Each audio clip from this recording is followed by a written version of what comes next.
Pertama,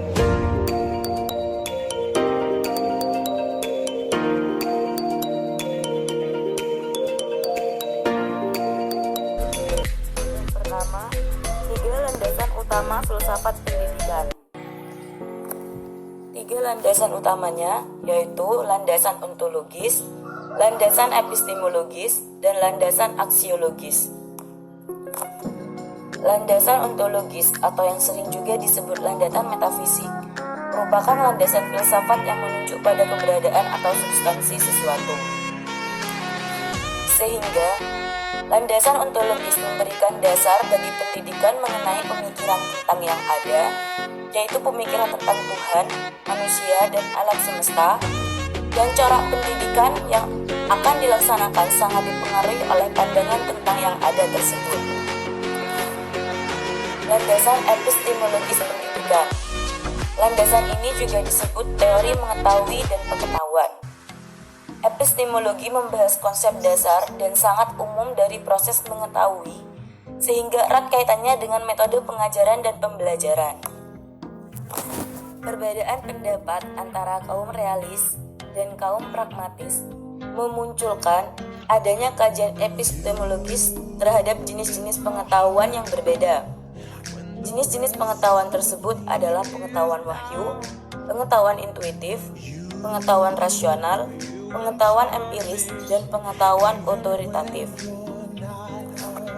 Pengetahuan wahyu adalah pengetahuan yang diberikan Tuhan kepada manusia dengan kekuasaannya mengilhamkan orang-orang tertentu untuk menuliskan kebenaran yang diwahyukan kepadanya, sehingga kebenaran wahyu tersebut dapat diketahui oleh semua manusia.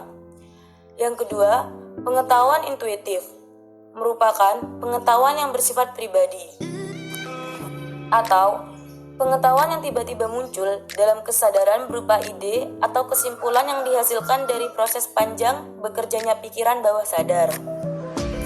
Pengetahuan rasional diperoleh dengan cara bekerjanya akal tanpa dibarengi dengan observasi terhadap kenyataan aktual.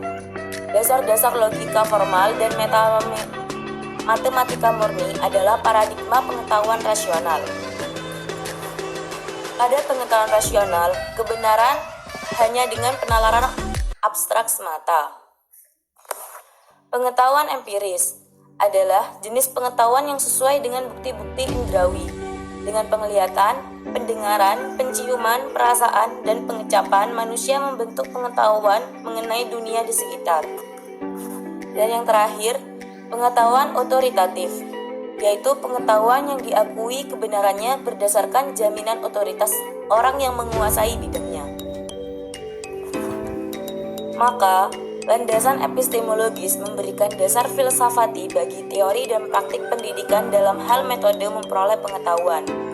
Oleh karenanya, pendidikan sangat erat kaitannya dengan ilmu pengetahuan. Maka pandangan tentang sumber-sumber pengetahuan dan jenis-jenis pengetahuan berpengaruh pula terhadap kurikulum dan metode pengajaran. Landasan aksiologi pendidikan merupakan cabang filsafat yang membahas teori-teori nilai dan berusaha menggambarkan apa yang dinamakan dengan kebaikan dan perilaku yang baik. Bagian dari aksiologi adalah etika dan estetika. Etika yang menunjukkan tentang perilaku dan moral, sedangkan estetika berkaitan dengan kajian nilai, keindahan, dan seni. Landasan aksiologis memberikan dasar filsafati dalam hal-hal nilai yang mendasari teori pendidikan dan menjadi acuan dalam praktik pendidikan. Di antaranya nilai-nilai yang diyakini tersebut tercermin dalam perumusan tujuan pendidikan.